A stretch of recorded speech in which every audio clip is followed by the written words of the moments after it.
시청자 여러분 안녕하십니까?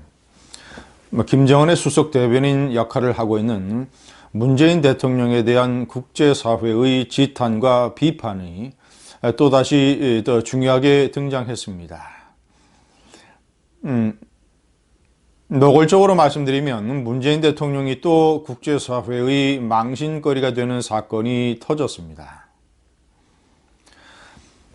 유엔에는 안전보장이사회가 있고 안보리 산하에 여러 가지 위원회가 있는데 대북제재위원회는 2006년 북한이 핵실험을 한 그 해에 생겼습니다.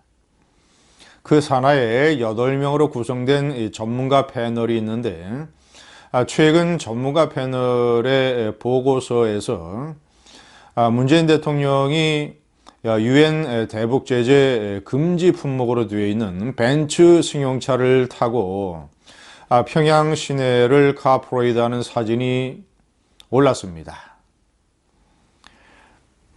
이 대북 제재 위원회는 저것이 분명히 북한이 유엔 대북 제재를 뚫고 불법으로 구입한 것이며 저것이 저런 식으로 정상회담에 사용되고 있다는 것을 명시하기 위해서 카퍼레이트 사진을 올렸고 그리고 그 사진이 저 왼쪽에 위에 있는 것입니다.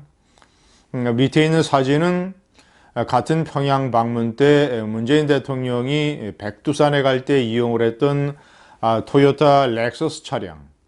저 차량에 관한 내용은 사진은 생략한 채 보고서에 적시되어 있습니다. 위에는 벤츠 승용차, 아래는 렉서스 승용차. 저 벤츠나 렉서스는 유엔 대북 제재에서 이 북한으로 수출이 금지되어 있는 사치품입니다. 따라서 북한이 저것을 구입을 해서 저런 식으로 쓰는 것은 불법입니다. 자, 그런데 저것은 이 사건은 대단히 중요한 것을 시사하고 있습니다. 단순히 유엔 대북 제재를 어긴 그런 북한의 행위를 유엔이 고발하는 것뿐만 아니라 가장 이 남한에 대놓고 북한 핵 문제에 관해서 유엔이라고 하는 국제사회는 대북 제재를 만들어서 철저히 지키면서 이런 식으로 노력을 하고 있는데 이 당사자인 북한 핵의 최대 피해 당사자인 남한의 대통령은 완전히 국제사회의 제재를 어겨가면서 저런 식으로 김정은의 수석 대변인 역할을 하느냐 라는 것을 명시하기 위한 것이고, 자, 두 번째는 지난 1월 달에 그러니까 보고서가 발표되기 2개월 전이죠. 유엔 대북 제재위원회에서 정확한 내용을 공개하기 위해서 이 한국의 청와대 경호처에 문의를 했다고 합니다. 저 벤츠 승용차가 몇 년도 연식이냐, 그리고 각종 재원은 어떻게 되느냐, 정보를 아껴달라고 문의를 했다고 합니다. 자, 그래서 청와대 경호처는 이게 무슨 문제가 되겠구나라고 해서 이제 대통령에게 보고를 했겠죠. 그래서 한국의 외교 당국이 저 사진을 유엔의 대북제재위원회에서 빼기 위해서 열심히 노력을 했다고 합니다. 아마 로비를 벌였겠죠. 그런데 세계 10위권의 경제 이 대국에 속하는 이 한국의 국제적 위상과 상관없이 유엔 대북제재위원회는 저런 식으로 대한민국의 대통령이 나오는 사진을 버젓이 보고서에 올리기로 결정을 했습니다. 자, 이것은 대한민국을 무시하는 행위이기도 하고 문재인 대통령이 얼마나 유엔 사회에서 이 문제에 관해서 경시받고 있느냐를 나타내는 것이며 문재인 대통령의 사진을 저런 식으로 노골적으로 올림으로써 유엔은 국제사회에 경고를 주기 위한 그런 의도가 있다고 생각합니다. 한마디로 문재인 대통령이 국제적으로 대한민국을 또 한번 망신시킨 사건이라고 할 수 있습니다. 자, 물론 외교적으로 해석을 해보면, 자, 문재인 대통령이 평양을 방문했다. 순환공항에서 숙소인 영빈관으로 갈 때까지 연도에서 북한 당국이 카 퍼레이드를 기획했다. 자, 그런데 북한이 벤츠 승용차를 같이 타고 가는 것으로 이런 식으로 연출하려고 했다. 라고 했을 때, 만약에 그런 상황에 맞닥뜨리면 대한민국 대통령이 무슨 선택할 수 있는 여지는 없었을지 모릅니다. 그러나 일이 그렇게 굴러간 것만은 아닌 것 같습니다. 왜냐? 저 앞좌석에는 조수석에 주영훈 청와대 경호처장이 앉아 있었습니다.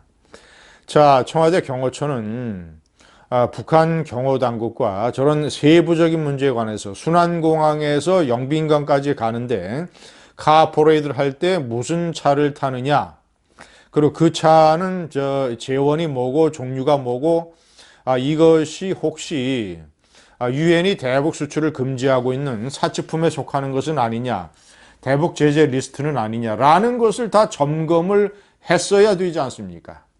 점검을 해야 되지 않습니까? 자, 그래서 북한 당국과 협의를 해서 이것은 곤란하지 않느냐, 차량은 다른 차량을 이용하는 것이 좋겠다라는 식으로 해야 될 거 아닙니까? 자, 그래서 저런 사진이 연출되는 것에 문재인 대통령과 청와대 경호처의 책임이 크다. 자, 두 번째는 아마도 제가 봤을 때는 청와대 경호처가 그런 것을 협의 과정에서 제시도 안 했을 겁니다. 왜냐? 그런 거를 따지고 드는 게 문재인 대통령의 심기를 거스르는 것이 되기 때문입니다. 물론 북한 당국도 까다롭게 나왔겠죠. 그리고 신경질을 부렸을지도 모릅니다. 아니, 그런 식으로 이 유엔의 눈치를 보느냐? 네?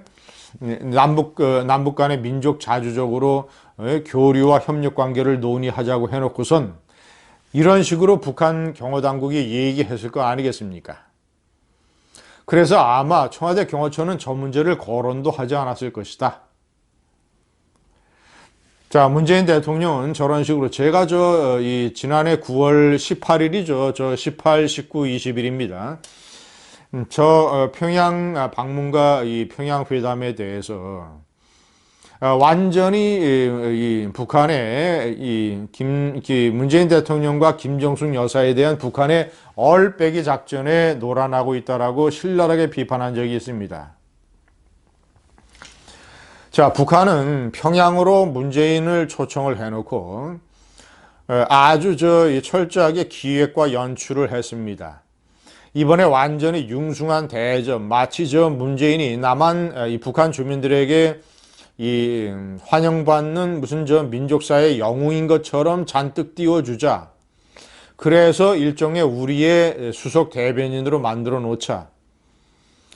그리고 설사 북미 미북 회담이 깨진다 하더라도 남한으로부터 우리는 빨대를 꽂아서 온갖 경제적인 지원을 받아야 되기 때문에 이번에 문재인 대통령을 완전히 구름 위에 붕 띄워놓자라고 100% 기획하고 생각했을 것 아니겠습니까? 그 문재인 얼빼기 작전의 주연 배우가 김정은, 그리고 리설주, 그리고 김여정 3명 아닙니까? 이 3명이 온갖 부드러운 말투, 미소, 그리고 과잉 제스처, 환영의 제스처, 이 우호적인 동작, 이런 걸로 해서 문재인 대통령과 김정숙 여사 부부의 얼을 빼놓자. 이 작전은 150% 성공했습니다. 자, 그래서 얼이 빠진 문재인 대통령이 어떤 언행을 했느냐, 평양에서.